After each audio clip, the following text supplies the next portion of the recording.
మాజీ చైర్మన్ తెలంగాణ రాష్ట్ర BC commission. అందరికీ నమస్కారం. ఈరోజు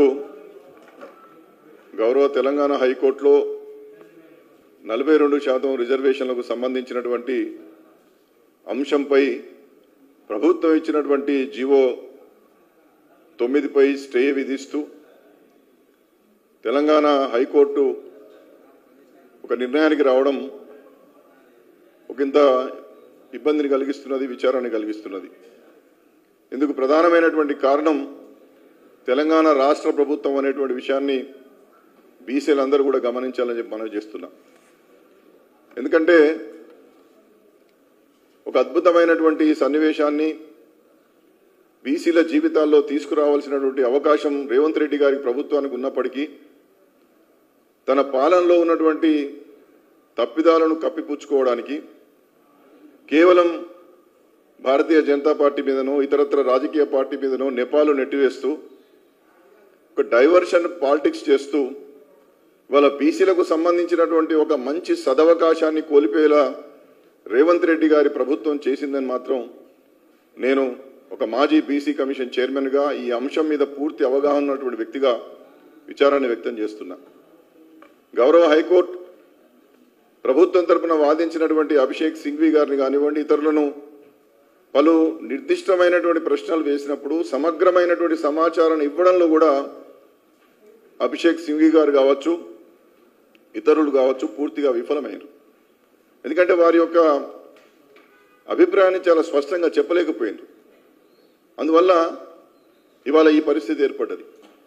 42% రిజర్వేషన్లు స్థానిక సంస్థల్లో బీసీలకు వస్తే ఎంతో మేలు జరుగుతుందని భావించినటువంటి బీసీలకు ఇవాళ ఒక విచారాన్ని, ఒక విషాదాన్ని ఈ తెలంగాణ రాష్ట్ర ప్రభుత్వం యొక్క వైఫల్యాల కారణాలు మాత్రమే అయిందనేటువంటి విషయాన్ని మనం చేస్తూ ఉన్నాను. మీరు ఆగస్టు 31న 2 సభల్లో పంచాయతీరాజ్ చట్టాన్ని సవరణ చేస్తూ 50% సీలింగ్ తీసివేస్తూ గవర్నర్ గారికి పంపించారు. 3 నెలల సమయం ఉంటుంది.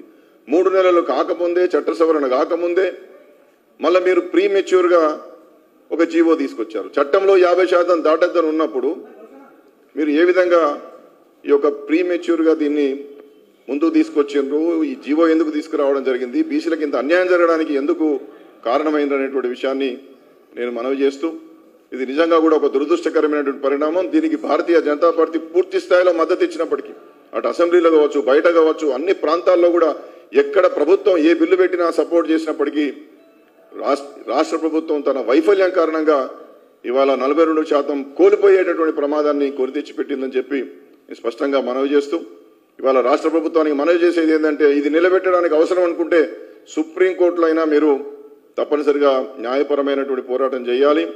ఆ విధంగానే మరి డెడికేటెడ్ కమిషన్ కావచ్చు, ఆ డెడికేటెడ్ కమిషనే స్వతంత్రంగా సమగ్రమైన అధ్యయనం చేయడం కావచ్చు, ఈ 42% ఎస్టాబ్లిష్ చేయడానికి, ఎక్స్ట్రాడినరీ సిచ్యువేషన్స్ క్రియేట్ చేయడానికి ఏ విధంగా న్యాయబద్ధంగా ముందుకు పోతారో ఆలోచన చేసి తప్పనిసరిగా ఆ విధంగా ప్రయత్నాలు చేయాలి. సుప్రీంకోర్టులో ఇది గెలవడానికి అవకాశం ఉంది. ఎందుకంటే ఇందిరా సాహ్ని కేసులో కావచ్చు, కృష్ణమూర్తి, వికాస్ కిషన్ రావు గవాలీ కేసులో కావచ్చు, ట్రిపుల్ టెస్ట్లో మనకి 50% సీలింగ్ ఉన్నప్పటికీ ఎక్స్ట్రాడినరీ సిచ్యువేషన్స్ ఈ దేశంలో ఉన్నటువంటి వైవిధ్యం కారణంగా రాజకీయ వెనుకబాటుతనాన్ని సమగ్రంగా కనుక చెప్పగలుగుతాయి. ఎందుకంటే విద్యా ఉద్యోగ రంగాలు వేరు, రాజకీయ రంగం వేరు. ఇందులో భారీ వెనుకబాటుతనం కనుక ఉంటే 50% దాటవచ్చనేటువంటి జడ్జిమెంట్ల సారాంశం నేపథ్యంగా ఇవాళ 42% పోవాలనేటువంటి ప్రయత్నం సఫలీకృతం కావడానికి సుప్రీంకోర్టులో తమ వాదనలు వినిపించి బీసీలు కోరుకున్నటువంటి ఈ 42% రిజర్వేషన్లు నిలబెట్టడానికి ప్రభుత్వం ప్రయత్నం చేయాలని చెప్పి నేను మనవి చేస్తా ఉన్నాను.